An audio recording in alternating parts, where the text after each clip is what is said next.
মনোনয়নপত্র নিরীক্ষণ কাজ শেষ হতেই পঞ্চায়েত সদস্যরা নিজেদের অভিমত জানালেন।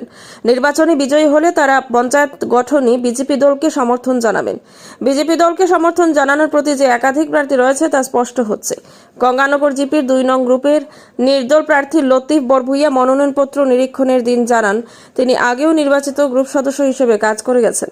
এবারও জনগণ তাকে এই পদে চাইছেন, তাই তিনি মনোনয়নপত্র দাখিল করেছেন। তার প্রতীক নির্বাচনী প্রতীক চিহ্ন কাপ প্লেট হলেই নির্বাচনে বিজয়ী হলে পঞ্চায়েত গঠনে পদ্মফুল প্রতীক চিহ্নের শাসক দল বিজেপিকে সমর্থন জানাবেন বলে জানান।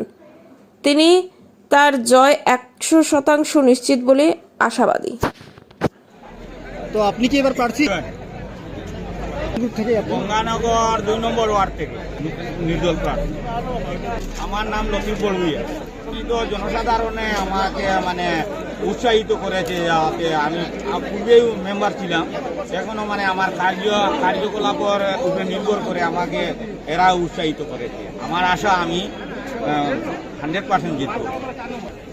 আমার গুরুত্ব এটা তো গুরুত্ব থাকবে, আমি নির্দিষ্ট একজন একজন পঞ্চায়েতকে আমি সমর্থন করি। আপনি জেতেন?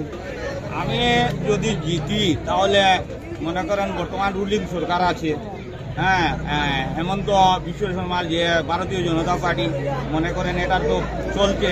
আমার মনে হয় এই রুলিং সরকারের সমর্থিত প্রার্থীকে আমি সমর্থন করার ইচ্ছা।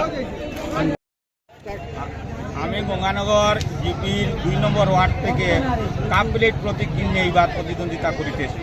আমাকে কাপ প্লেট প্রতীক চিহ্নে ভোট দিয়া জয়যুক্ত করার জন্য আহ্বান। আচ্ছা, আপনি যদি জিতে ভারতীয় জনতা পার্টিকে সমর্থন করব।